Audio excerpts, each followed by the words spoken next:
நியோமேக்ஸ் நிறுவனத்தால் பாதிக்கப்பட்ட வாடிக்கையாளர்கள் அனைவருக்கும் மின் ஏலம் குறித்த விழிப்புணர்வு பதிவு. நீதிமன்ற உத்தரவின் பேரில் 17 மார்ச் 2026 முதல் 15 மே 2026 வரை குற்றம் சாட்டப்பட்ட நிறுவனத்தின் ஒப்புதலுடன் 29 ப்ராஜெக்டுகளில் சுமார் 10,028 பிளாட்டுகள் மின் ஏலத்திற்கு அனுமதிக்கப்பட்டு மின் ஏலம் நடைமுறையில் உள்ளது. இந்த ஆன்லைன் ஏலத்தை நடைமுறைப்படுத்த MSTC என்ற மத்திய அரசு நிறுவனத்தின் பிரத்யேக வெப்தளம் நீதிமன்றத்தால் அனுமதிக்கப்பட்டு மின் ஏலம் நடைபெற்று வருகின்றது. 27 ஏப்ரல் 2026 விசாரணையில் சமர்ப்பிக்கப்பட்ட நிலை அறிக்கையின்படி, அதாவது ஸ்டேட்டஸ் ரிப்போர்ட்டின் படி, இதுவரை 333 பிளாட்டுகள் ஏலம் எடுக்கப்பட்டு ஏலதாரர்களால் உறுதி செய்யப்பட்டுள்ளதாகவும், அதில் 331 நபர்கள் நியோமேக்ஸ் நிறுவனத்தில் முதலீடு செய்து பாதிக்கப்பட்டவர்கள் என்றும் 2 நபர்களே வெளிநபர்கள் என்றும், இதுவரை மொத்த ஏல மதிப்பு தொகை 47.4 கோடிகள் என்றும் தெரிவிக்கப்பட்டுள்ளது. இந்த ஏல நடைமுறையில் நியோமேக்ஸ் முதலீட்டாளர்களுக்கு பல கேள்விகள் எழுந்துள்ளது. இந்த நீதிமன்ற உத்தரவுகளின் அடிப்படையில் உங்கள் சந்தேகங்களுக்கு இந்த காணொளியில் எங்களால் முடிந்த அளவு விளக்கம் அளிக்கப்படுகின்றது. பொதுவான ஏல நடைமுறை என்றால் என்ன?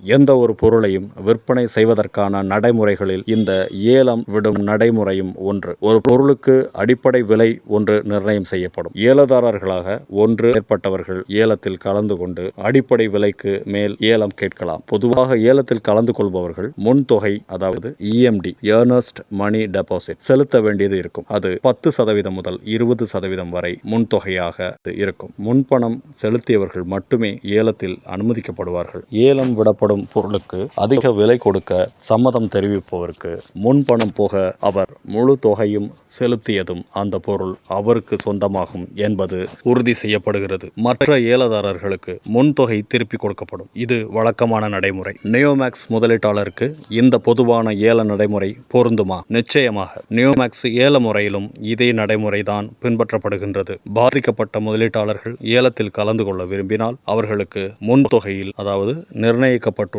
EMD 10% முன்பணம் செலுத்துவதிலிருந்து விலக்கு, அதாவது சலுகை அளிக்கப்பட்டுள்ளது. அதுவும் புகார் அளித்து புகார் எண் கொடுக்கப்பட்டவருக்கு மட்டும் இந்த சலுகையை நீதிமன்றம் அறிவித்துள்ளது. ஏலத்தை உறுதி செய்யும் ஏலதாரர் MSTC வெப்தள சேவை கட்டணமாக Rs. 8,260 செலுத்த வேண்டும். நீதிமன்ற ஏல நடவடிக்கை என்ன எதிர்பார்ப்பில் செயல்படுத்தப்படுகின்றது? முதல் கட்டமாக ஏலத்திற்கு அனுமதிக்கப்பட்டுள்ள பிளாட்டுகளுக்கு நீதிமன்றம் நிர்ணயித்துள்ள குறைந்தபட்ச மதிப்பு தோராயமாக Rs. 1,472 கோடி. இதுவரை உறுதி செய்யப்படாத தகவலின் அடிப்படையில் சுமார் 65,000 புகார்தாரர்களுக்கு தரப்பட வேண்டிய தோராயமான தொகை Rs. 6,000 கோடி. இதுவரை ஏல நடைமுறைக்காக நிறுவனத்தின் கையகப்படுத்தப்பட்ட நிலங்கள் அனைத்தும் ஏலத்தில் விற்பனையாகி முழு பணமும் DRO கணக்கில் ஏலம் எடுத்தவர்களால் செலுத்தப்பட்டால் அது ஏலம் விடும் நடைமுறை என்பதால் Rs. 1,500 கோடி வரை தொகையாக கிடைக்க வாய்ப்பு உள்ளது என்று மாண்புமிகு நீதிமன்றம் எதிர்பார்க்கின்றது.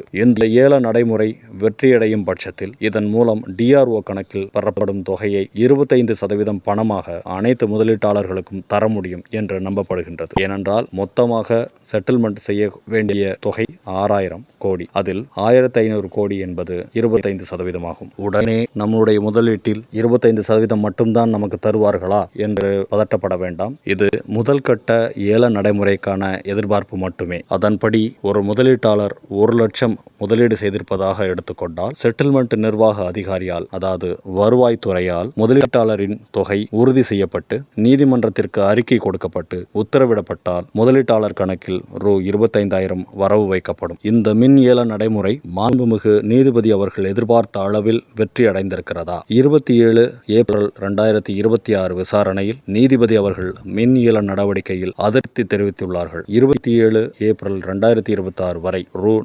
47.4 கோடி மதிப்பில் தான் ஏலம் வெற்றி அடைந்துள்ளதாக அறிக்கை தாக்கல் செய்யப்பட்டுள்ளது. அதன் அடிப்படையில் இந்த கணக்கீட்டை புரிந்து கொள்ளுங்கள். தற்போது ஏலத்தை உறுதி செய்த 333 நபர்களும் ஏலத்தொகையான Rs. 47.4 முழு தொகையையும் பணமாக DRO கணக்கில் செலுத்தினால் முதலீட்டாளர் ஒருவேளை 1 லட்சம் முதலீடு செய்திருப்பதாக எடுத்துக்கொண்டால் அவருடைய கணக்கில் தோராயமாக Rs. 800 வரவு வைக்கப்பட வாய்ப்பு உள்ளது. இறுதி வரை ஏலம் நடத்தப்பட்டு 150 கோடி மதிப்பில்தான் ஏலம் வெற்றியடைந்ததாக வைத்துக் கொண்டால் ஏலத்தொகையான ரூ.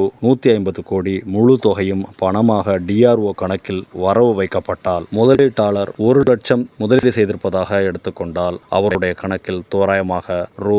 2500 வரவு வைக்கப்பட வாய்ப்புள்ளது. ஒரு முதலீட்டாளர் எத்தனை லட்சம் முதலீடு செய்திருக்கிறாரோ அத்தனை லட்சத்தால் இந்த 2500 என்பதை பெருக்கிக் கொள்ளலாம். MSTCயில் பதிவு செய்தால் எங்கள் முதலீட்டுக்கு பாண்டுக்கு ஈடாக இடம் தருவார்களா? நீதிமன்ற உத்தரவின்படி இந்த ஏல நடைமுறையில் அதற்கு வாய்ப்பே இல்லை. நீதிமன்றம் எதிர்பார்க்கும் ஏலதாரர்கள், அதாவது அவர்கள் வெளிநபர்களாக இருக்கலாம் அல்லது முதலீடு செய்து பாதிக்கப்பட்டவர்களாக இருக்கலாம், அவர்கள் முழு தொகையும் செலுத்தினால் மட்டுமே விற்பனை சான்றிதழ் நீதிமன்றம் வழங்க வாய்ப்புள்ளது. நான் MSTC மூலமாக ரூ. 16,60,000க்கு விருதுநகரில் பிளாட் ஒன்று உறுதி செய்துள்ளேன். என்னிடம் 15 லட்சத்திற்கு நிறுவனத்தின் பாண்ட் உள்ளது. EOW அலுவலகத்திலிருந்து ஒரு கடிதம் நான் பெற்றுள்ளேன். அதில் உங்கள் முதலீட்டு தொகையாகிய 15 லட்சத்திற்கு கூடுதல் தொகையாகிய ரூ.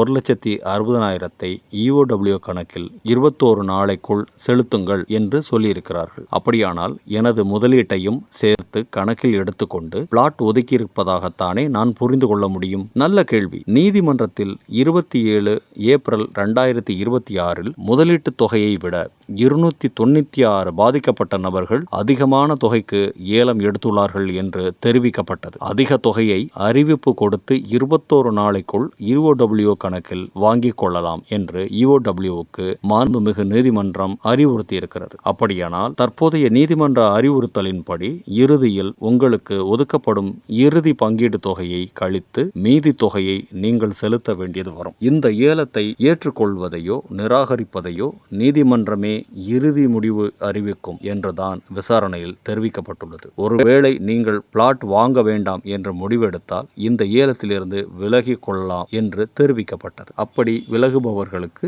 MSTC சேவை கட்டணம் திரும்ப தரப்படுமா என்ற கேள்விக்கு MSTCயோடு கலந்து பேசி அது பற்றி அடுத்த நீதிமன்ற விசாரணையில் தெரிவிக்கப்படும் என்று கூறப்பட்டுள்ளது. அப்படியானால் EOW கணக்கில் செலுத்தும் அதிகப்படியான தொகை திரும்ப பெற முடியுமா என்ற கேள்வி நீதிமன்றத்தில் யாராலும் எழுப்பப்படாத காரணத்தால் அது பற்றி எங்களால் உங்களுக்கு பதிலளிக்க முடியவில்லை. அடுத்து கடந்த 27 ஏப்ரல் 2026 விசாரணையில் நீதிபதி அவர்கள் மின் ஏல நடவடிக்கையில் திருப்தி அடையாத சூழலில் தேர்தலை காரணம் காட்டி மறு ஏலம் விடப்பட்டால் மீதமுள்ள பிளாட்டுகளை ஏலம் விட்டு பணமாக ஓரளவு சாத்தியப்படுத்த முடியும் என்று அரசு தரப்பு வலியுறுத்தியதால் மாண்புமிகு நீதிபதி அவர்கள் வெளிநபர்கள் ஏலம் எடுப்பதை ஊக்குவிக்கும் வகையில் பொருளாதார குற்றப்பிரிவு காவல்துறையினருக்கு சில ஆலோசனைகளை வழங்கினார்கள். நீதிமன்ற ஏலம் நடைபெறுவதை வெளிநபர்கள் அறிந்து கொள்ளும் வகையில் ஏலத்திற்கு உட்படுத்தப்பட்ட நியோமேக்ஸ் ப்ராஜெக்டுகள் இருக்கும் பகுதிகளில் வாடிக்கையாளர்கள் சங்கங்களின் துணையோடு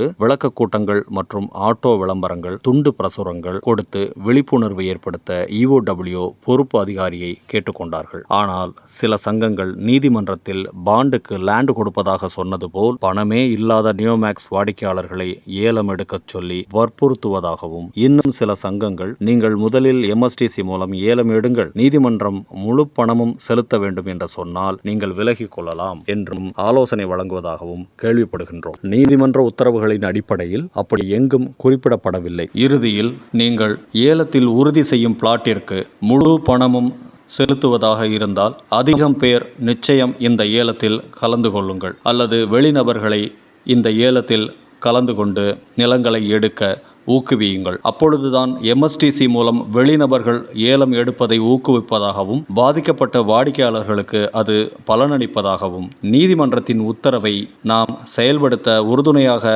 இருந்ததாகவும் அமையும் என்று அனைவரையும் வலியுறுத்துகின்றோம். வாடிக்கையாளர்களின் நலனுக்காக ஆரம்பிக்கப்பட்ட சில சங்கங்களை நிறுவனத்தின் ஆதரவாளர்கள் சிலர் ஆக்கிரமித்துக் கொண்டு நீதிமன்ற செயல்பாடுகளுக்கு இடையூறு ஏற்படுத்தி வருகின்றனர். இந்த தவறான அணுகுமுறை மூலம் நீதிமன்றத்தின் நேரத்தை வீணடிக்க முயற்சிக்கின்றார்கள் என்றே நாங்கள் கருதுகின்றோம். அப்படிப்பட்ட சங்கங்களை புறந்தள்ளி விலகி இருப்பதே முதலீட்டாளர்களுக்கு நன்மை தரும். மீண்டும் அடுத்த வீடியோவில் சந்திக்கின்றோம். நியோமேக்ஸால் பாதிக்கப்பட்ட புகார் அளித்த தூத்துக்குடி மாவட்ட முதலீட்டாளர்கள்.